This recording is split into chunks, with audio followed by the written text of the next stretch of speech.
la caméra se déplace pas. Monsieur le secrétaire d'État, nous va faire le premier du groupe. Ça va?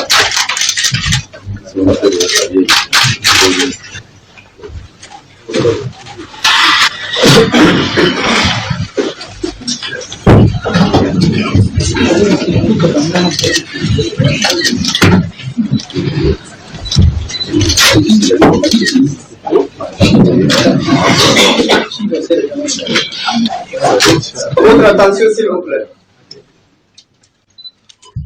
Monsieur le ministre d'État, secrétaire général de la présidence de la République, Monsieur le Premier ministre sortant et l'entrant, Messieurs le secrétaire général de la primature, Mesdames et Messieurs les secrétaires particuliers, Messieurs les directeurs de cabinet, Mesdames et Messieurs les directeurs des différents services de la primature,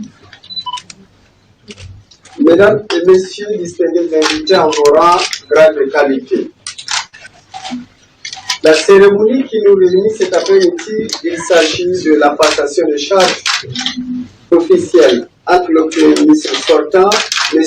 Saleh Kedzabo, et l'entrant, Dr. Succès Massa.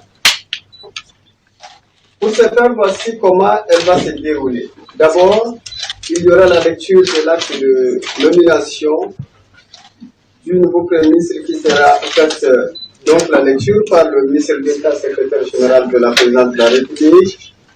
Ensuite, le Premier ministre sortant prononcera un mot. Après lui, parole donc qui sera donnée au Premier ministre entrant pour son mot également. Fini les différents mots, interviendra donc la signature des procès verbaux et la photo de papier de faire ferme à la présente cérémonie. Sans plus tarder, permettez-nous, Monsieur le ministre d'État, secrétaire général de la présidence de la République, de vous donner la parole pour procéder à la lecture de l'acte de nomination.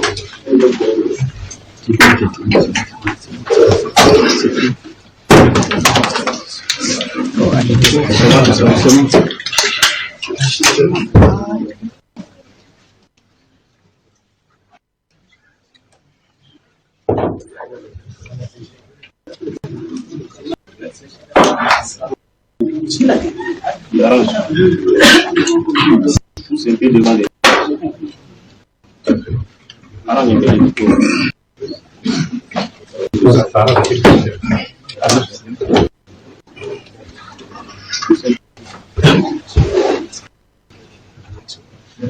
C'est bon.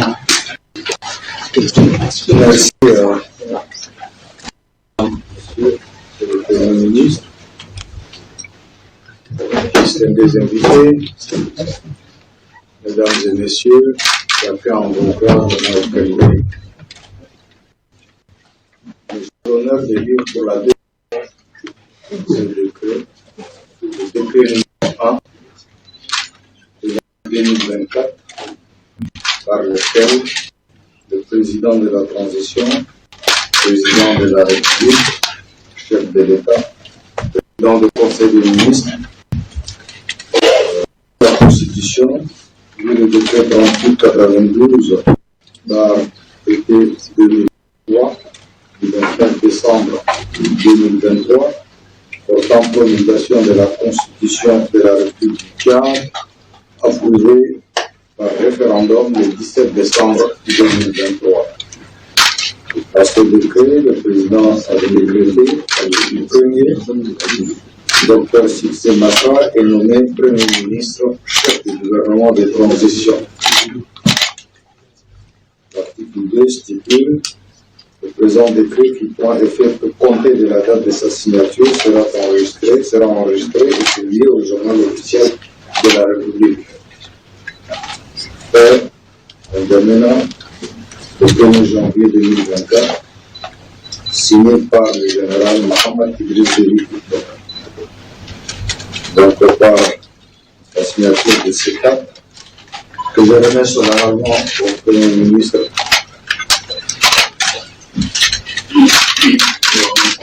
Merci.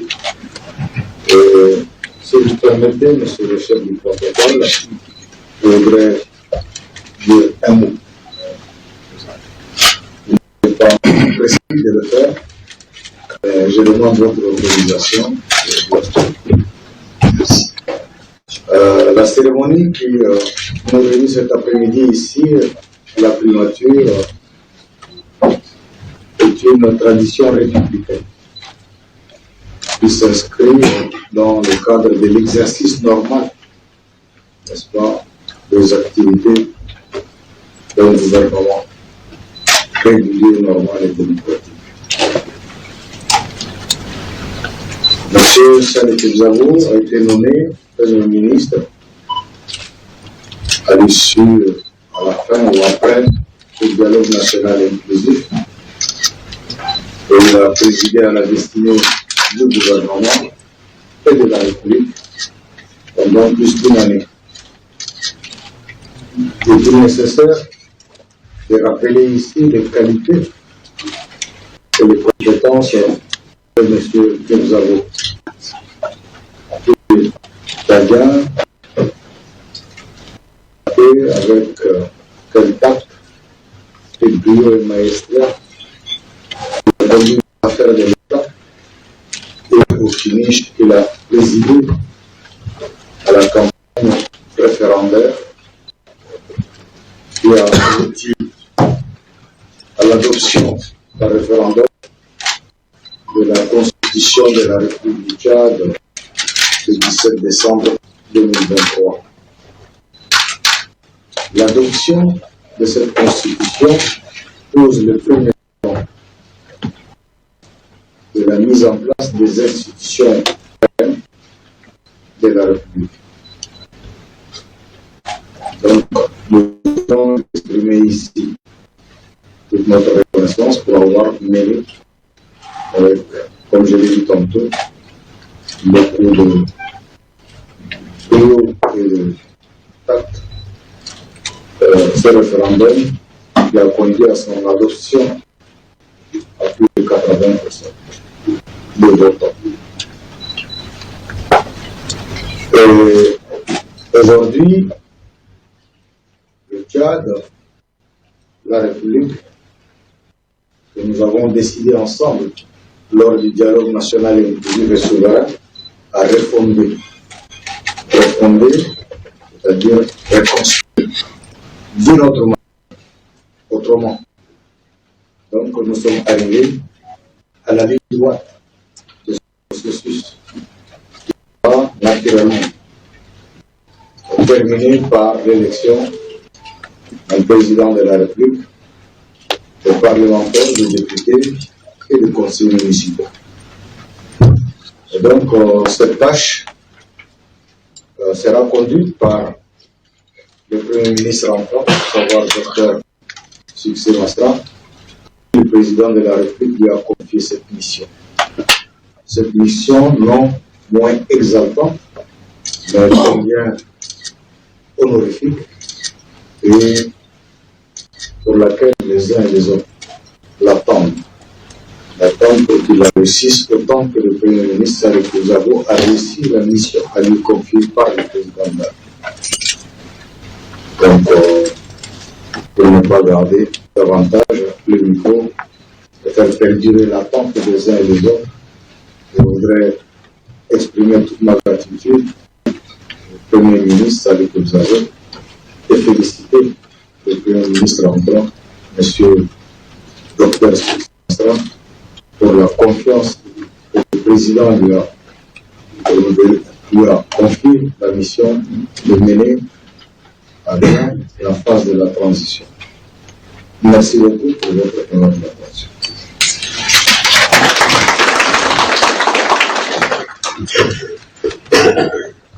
Cette discussion de retour, nous allons passer cette fois-ci la parole à M. le Premier ministre sortant de son mot.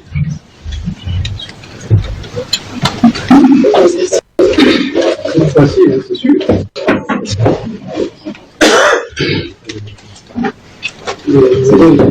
Comment je suis impressionné par le nombre de ministres.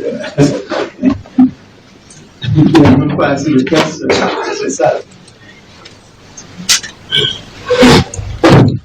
Monsieur le ministre d'État, secrétaire de la présidence, cher ami,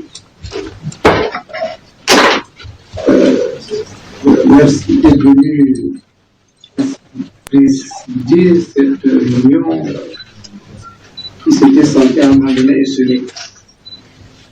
Et avec votre présence, vous l'avez aussi. Merci. Merci aussi pour les paroles aimables que vous avez prononcées à mon endroit. Et je vais certainement, à votre canal, apprécier aussi pour le remerciement, toute ma reconnaissance au président de la République d'avoir accompagné tout ce mouvement qui a commencé pour moi ici depuis 14 mois, mais qui en fait se concerne de relations politiques entre lui et moi, qui ont commencé bien avant le dialogue. Et je donc ici lui rendre un hommage appuyé. Monsieur le Premier ministre, Mesdames et Messieurs les ministres, les conseillers, les assistants et toute la forêt de la primature, merci d'être venus nombreux nous souhaiter un au revoir pour lequel je pense que il va marquer la fin de notre collaboration à la primature, mais non la fin de nos relations, puisque nous restons tous tchadiens et jaménois, et que les portes des uns et des autres seront toujours ouvertes.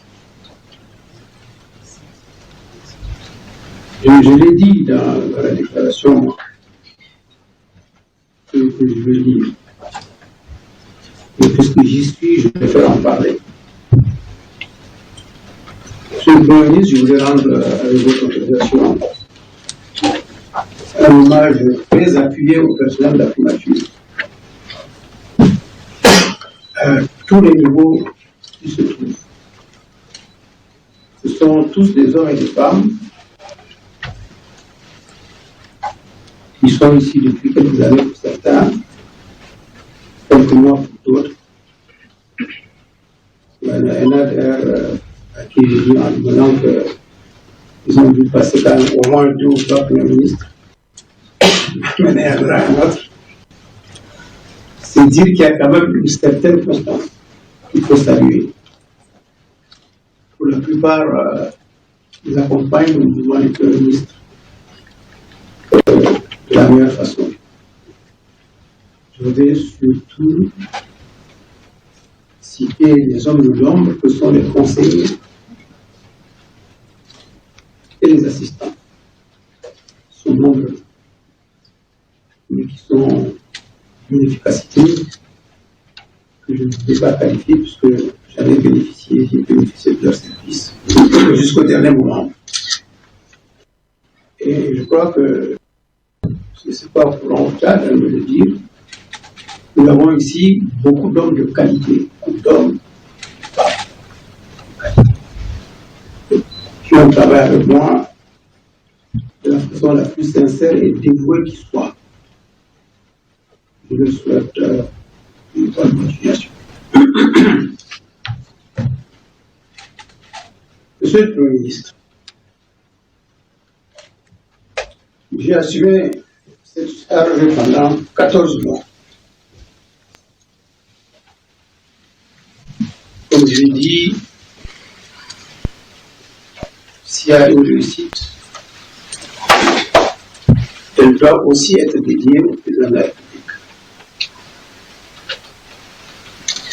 Et je crois qu'il y a une réussite. Nous avons beaucoup travaillé. Je pense qu'au bout du travail, il y a souvent la réussite.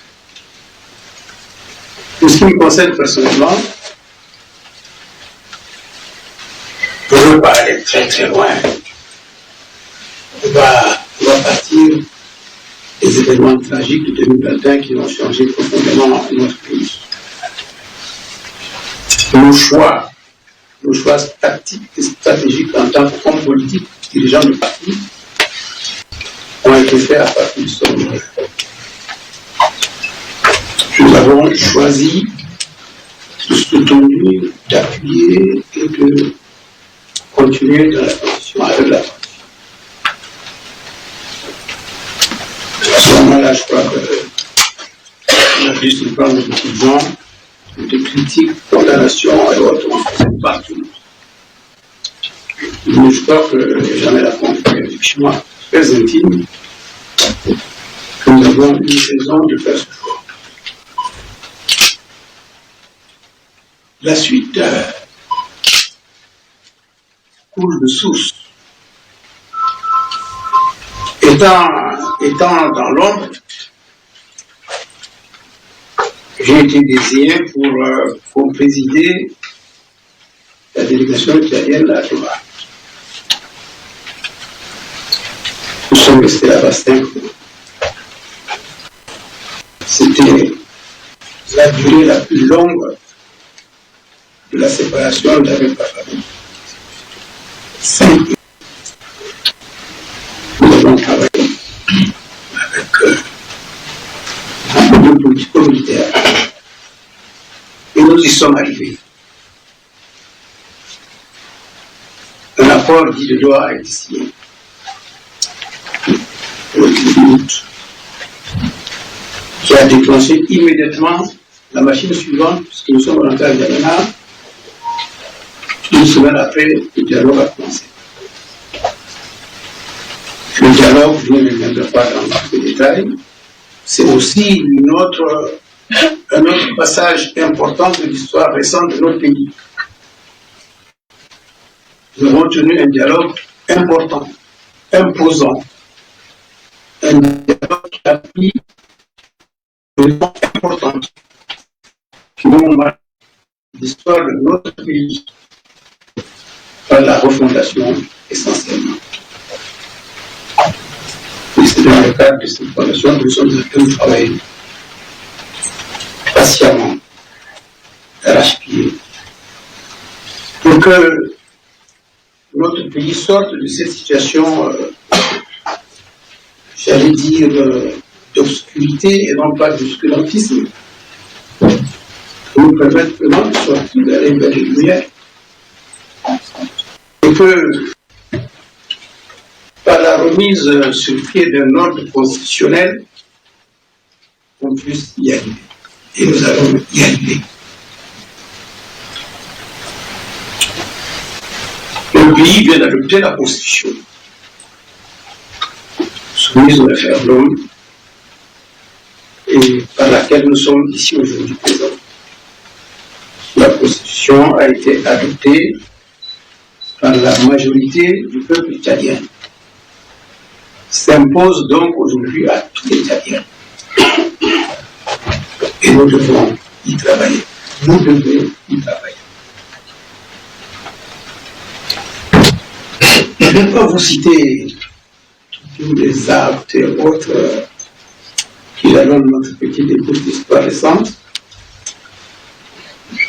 Mais je voudrais vous rappeler que, à partir de ce moment, vous êtes le président de la HCB. Le haut comité qui est chargé de veiller au bon suivi de l'application des décisions, des résolutions et recommandations du dialogue. Le mot dialogue, monsieur le ministre, monsieur le Premier ministre, je ne le répéterai jamais assez. Si j'en avais le temps, je ponctuerais chaque phrase avec le mot dialogue, qui est aujourd'hui notre boussole, qui nous oriente. Et j'espère que nous en serons ici de la suite des événements. Les choses n'ont pas toujours été aussi faciles que j'en donne l'impression actuellement. On a quand même eu beaucoup de chocs. Je vais juste en citer quelques-uns. Dès ma nomination dans cette maison, pratiquement 12 semaines après, il y a eu le 20 octobre. Le 20 octobre, dont nous traînons encore le stigmate, et si on ne fait pas attention, ça peut encore durer.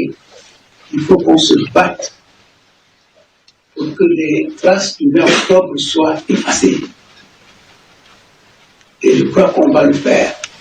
Moi, en tout cas, je vais vous appuyer dans ce combat.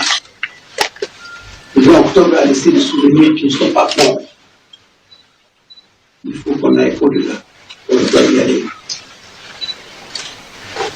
Pour le reste, les inondations, la crise du Soudan, dont je dis souvent que le Tchad est le pays qui va en souffrir et qui le fait déjà le plus.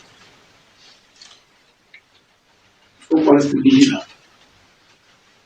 Le Soudan, pour nous, risque demain, après déjà la crise humanitaire, la crise sociale, la post-épidémie, le dérèglement des carburants, et ainsi de suite, juste. Si on ne fait pas attention, cette situation risque de nous entraîner encore très loin. Je crois que, au niveau de l'État, les dispositions sont prises pour sortir de cette situation. Je ne vais pas être plus loin que le ministre. Votre plus grand adversaire va être l'administration. L'administration tchadienne que j'ai toujours critiquée, elle est obsolète. Elle est archaïque. Et elle est de type colonial. Si ce n'est pas du type néo-colonial. Tant qu'on ne va pas la réformer, elle ne sera pas à notre service. Il faut qu'on la réforme. Nous avons commencé à la réformer. On n'a pas pu y aboutir, que nous sommes au calendrier d'agenda. Le premier de nous a accompagnés dans cette affaire. On a été très loin. Il n'y a pas beaucoup de choses à faire pour la digitalisation de notre administration, en commençant par la primature. Mais j'ai ouï dire et lu aussi que la l'éthique est en train de se faire sur la digitalisation. C'est pas un homme d'une personnalité très connue. Vous devez prendre cette affaire en main très rapidement. Si vous voulez que la réussite vous accompagne, il faut digitaliser absolument. Moderniser l'administration, bousculer des habitudes. Mais si je vous dis quelque chose, vous allez rire. J'ai été jeune fonctionnaire, directeur en 1971. Quand je suis arrivé ici, j'ai retrouvé les mêmes habitudes de l'administration. Alors, monsieur le ministre, mon cher enfant, beaucoup de succès. Beaucoup de succès. Pour vous.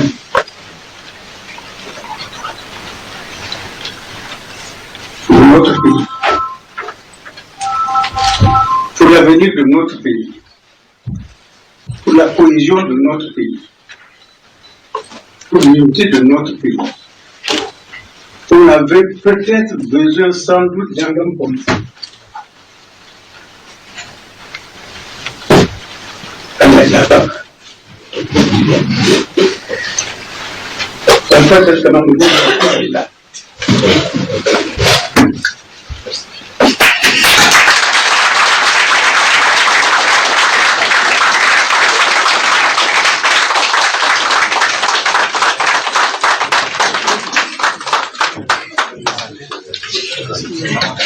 Merci, monsieur le ministre sortant, pour ces mots très forts. Nous allons s'appliquer le temps de la presse des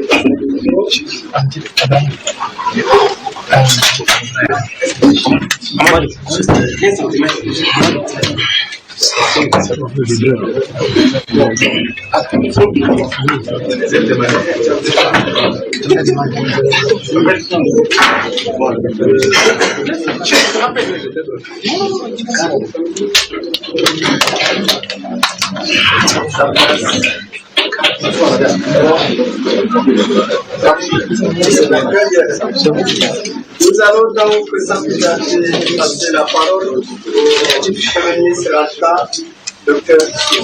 Massa.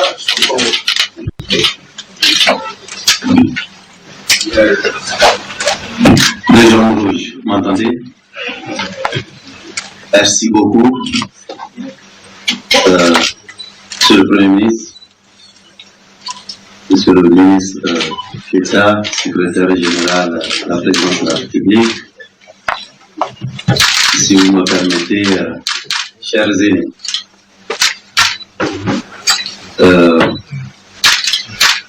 Messieurs les ministres qui êtes dans la salle, le personnel, les laboureurs de cette grande maison qui devrait être la maison mère des administrations tchadiennes, qui est la primature de la République. Mesdames et messieurs les journalistes, vous avez un issu de vos rangs à ma gauche, mais rien ne peut se faire sans vous. Merci d'être là. Tout le reste de l'équipe, les sécuritocrates qui êtes là, les membres de mon cabinet, mon ancien cabinet.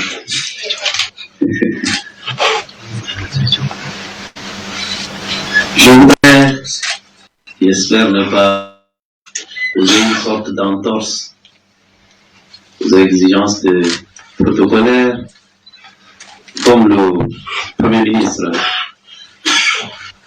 Xavo a été, je dirais, plus éloquent sur la question.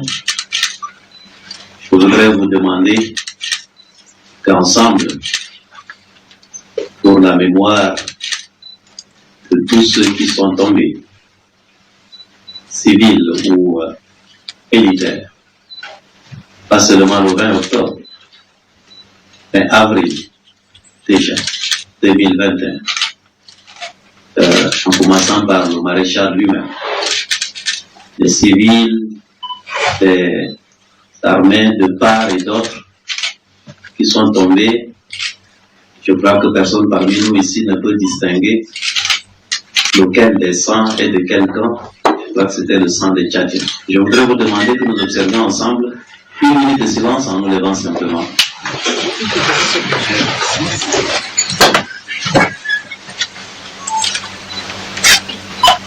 Merci beaucoup. Merci beaucoup. Merci énormément. Et avant toute chose, je voudrais rendre grâce à Dieu.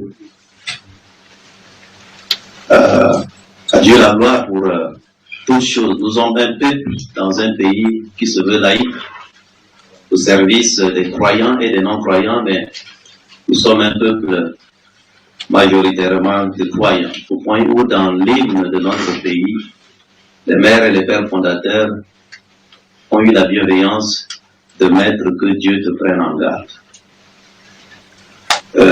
C'est devenu une formule comme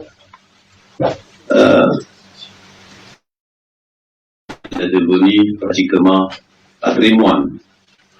Donc à Dieu la gloire pour toutes choses et à toi, ce peuple debout et à l'ouvrage, je dirais l'honneur éternel. Il y a Dieu à la gloire, ce Dieu invoqué par les mères et les pères fondateurs qui ont bien voulu l'inscrire dans l'hymne de notre pays. Aujourd'hui, après entretien fructueux, empreint de fraternité, empreint de bienveillance, avec mon frère le président de transition, que je voudrais ici remercier pour la confiance et l'honneur extrême qu'il place en ma modeste personne et en cette équipe qui vient à la suite des autres. Eh bien, j'ai eu le bonheur d'accepter de diriger ce gouvernement de la République pour être l'écho et serviteurs parmi les autres serviteurs, et ils sont nombreux et vous êtes nombreux et nombreuses autour de cette table pour être au service de nos populations et des oubliés de la République, pour être un pilote principal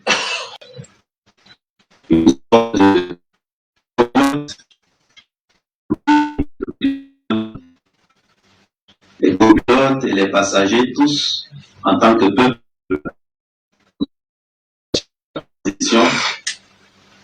en douceur à ce que j'appelle l'aéroport de la démocratie d'un Tchad réconcilié dans la justice, l'égalité, la diversité qui est la force de ce peuple, la sécurité sans laquelle nous ne pouvons absolument rien faire, et la dignité que chaque Tchadien et Tchadienne est en droit d'attendre. Vous le savez, la répétition pour sa pédagogie, je ne suis ni un messie, je ne suis ni un prophète, mais un Tchadien ordinaire, né dans un village qui a grandi derrière les bœufs jusqu'à 10 ans et qui a pu s'inscrire, j'allais dire, à l'école grâce aux fruits de l'agriculture vendus au marché du village.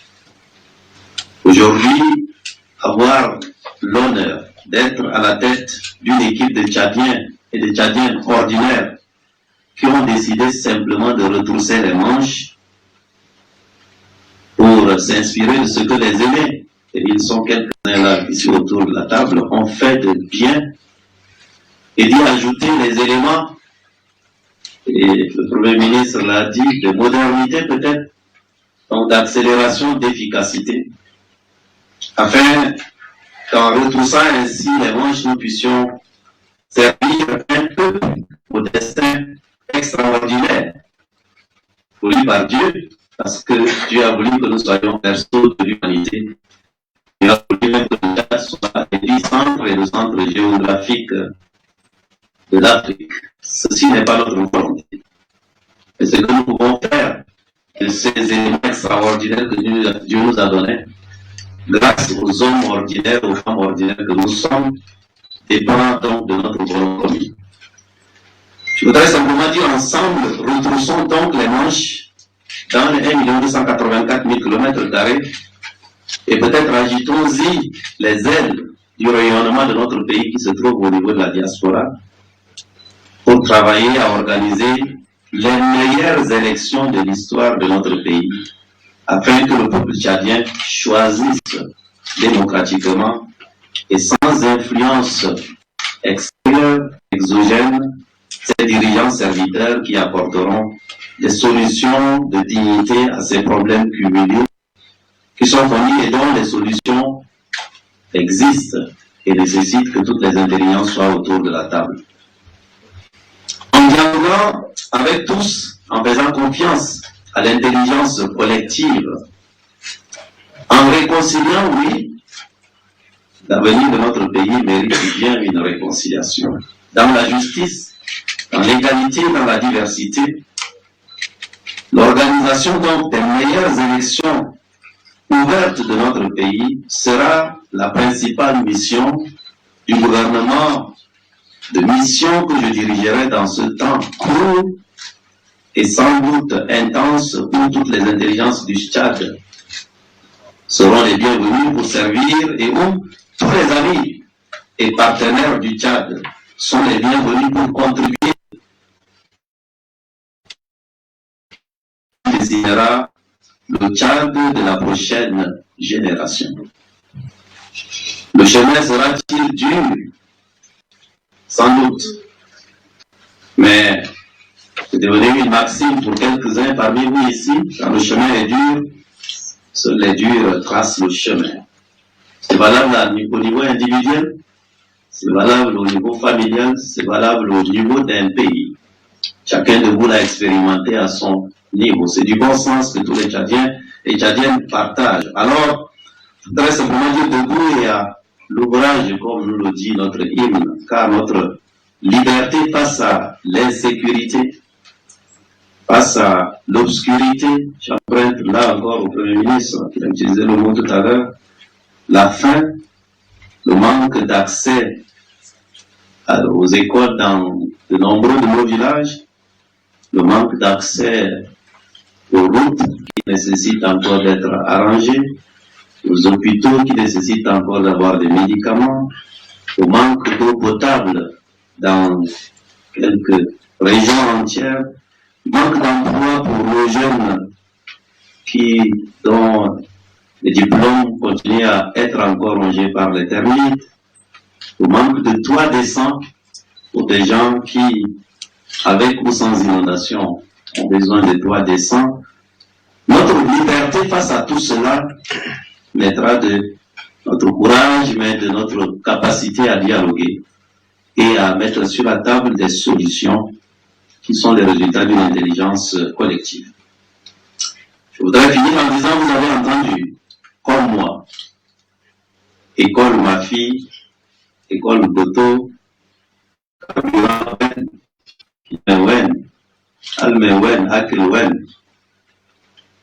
que chantent parfois nos enfants, pour ce qui concerne l'école, mais que chantent des pans entières de nos populations à travers le Tchad, eh bien, tout cela nécessite que nous retroussions les manches.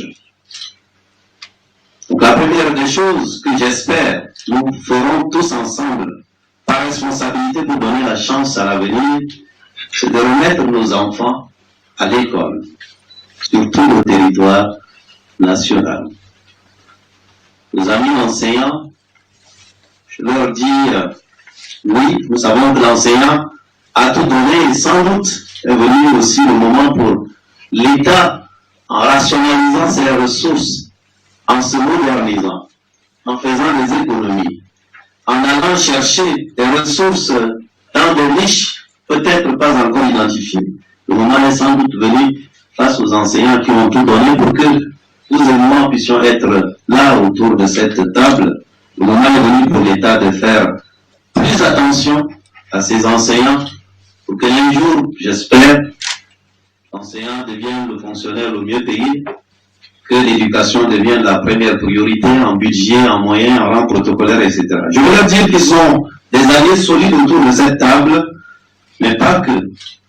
Autour de la table du président de transition, qui a déjà voulu accepter que nous ayons une augmentation du budget de l'éducation et que le ministre de l'Éducation soit le premier des ministres, juste à côté des ministres d'État.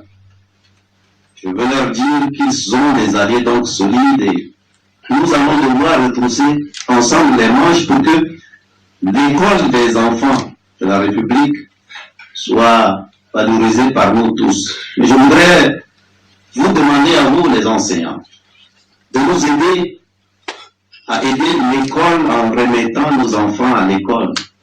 Une fois que nos enfants sont tous à l'école, école.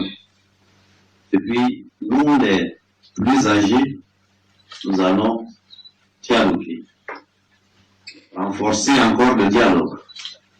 Continuer là où certains, et le Premier ministre ici, et les autres ont commencé et se sont arrêtés. Asseyons-nous pour dialoguer et trouver des solutions aux problèmes cumulés qui ne seront pas résolus en quelques mois. Mais j'entends quelqu'un me souffler à l'oreille que là où il y a une volonté, il y a un chemin. sans être des messies, sans avoir une baguette magique. Il y a une volonté et il y a une ferme conviction que je crois que personne autour de cette table ne rejettera, ce que sans les enseignants, nous ne serions pas ce que nous sommes. Sans l'école de la République, nous ne serions pas ce que nous sommes. Donc, comme il y a une volonté, dessinons ensemble un chemin pour remettre nos enfants, à l'école. Dès demain matin, les portes de cette maison des Tchadiens et des Tchadiennes, que la primature seront ouvertes pour recevoir les représentants des enseignants dans leur diversité, du système éducatif, pour que là où Denis Kedlavou a mis, je dirais un peu, travailler et s'est arrêté, que je puisse prendre le relais avec les autres et avec vos intelligences et peut-être aussi avec votre bienveillance. Nous puissions donner la chance à l'avenir en commençant par remettre les enfants à l'école. Et puis il y a des choses peut-être que nous avons voulu monétariser, que nous pouvons transformer en des appuis, je dirais, pas forcément monétaires. Hein? Et tout ça, j'espère, en tout cas, je viens avec l'enthousiasme, sans naïveté, mais en comptant aussi sur les bienveillances des uns et des autres. C'est une exigence de responsabilité pour nous tous. Vous voyez que on a donc du pain sur la planche, et je dirais même peut-être à certains endroits dans la planche. Alors allons sans plus tarder, et je voudrais dire, je viens ici comme un fils pour certains, comme un petit frère pour d'autres, avec l'esprit, et comme nous sommes aussi un peuple d'agriculteurs et d'éleveurs, moi qui ai grandi derrière les bœufs et qui me suis inscrit à l'école grâce aux fruits de l'agriculture, je puis dire que un bon enfant, quand il arrive sur un champ labouré par son père ou son grand-père, il ne se préoccupe pas si le grand-père a labouré 30% du champ. Ce qui doit le préoccuper, c'est les 70% du champ restant. Un fils qui passe le temps à dénigrer peut-être ou à questionner le travail fait par son père n'est pas forcément un bon fils. Donc nous devons apprendre à être des bons fils qui vont regarder l'avenir. S'il reste 70% du champ Tchad à labourer, la question c'est quel outil, quel équipement moderne nous mobilisons, etc., pour faire en sorte qu'à la fin de la journée, que le Tchad progresse. Le progrès, dans notre devise unité, travail, progrès, n'est pas un événement, n'est pas une photographie, c'est un film. Et c'est progressif, si vous me permettez l'expression. Donc, que Dieu prenne en garde notre peuple et tous nos frères d'ailleurs et amis du Tchad qui vivent ici, qui vivent nos réalités aussi. Si vous ne piquez pas les moustiques, ils le sont aussi. S'il n'y a pas d'électricité, ils le vivent aussi. S'il n'y a pas de route, ils ont aussi des problèmes. Donc, ils partagent nos... Et c'est valable pour les partenaires aussi. Et donc, aider les Tchadiens à résoudre leurs problèmes, c'est aussi eux-mêmes s'aider d'une certaine manière. Et donc, allez, soyons libres, que Dieu nous aide et que nous puissions ainsi progresser ensemble. Je voudrais donc rendre un vibrant hommage en vous demandant d'applaudir pour le Premier ministre sortant.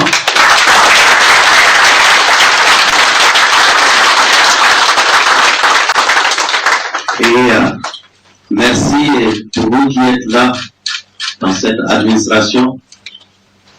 Nous ne sommes pas venus pour faire une chasse à l'homme ici. C'est votre maison, c'est la maison des Tchadiens et des Tchadiens. Et les compétents seront maintenus. Ceux qui ont besoin d'amélioration, on travaillera à mobiliser ensemble les moyens de notre amélioration collective. Je veux que vous vous sentiez dans une administration qui est une véritable continuité.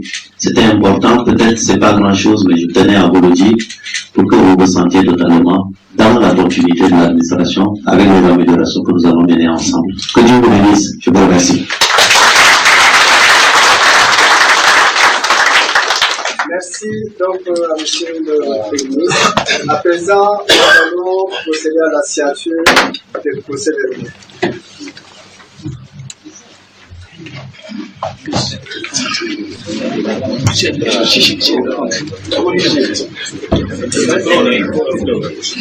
Un instant.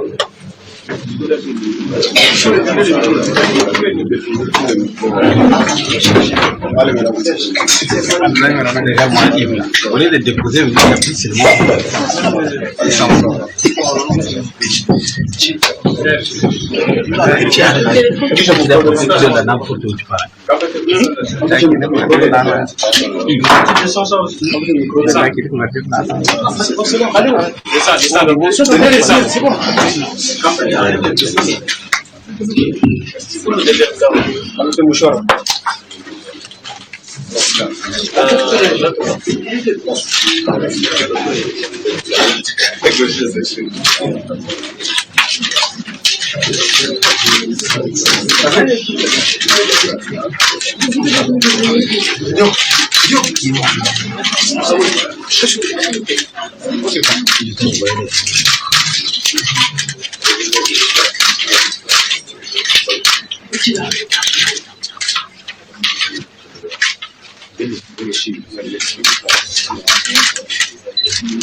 Bien, tout à l'heure, il va avoir la séance pour toute famille. Nous allons demander le premier.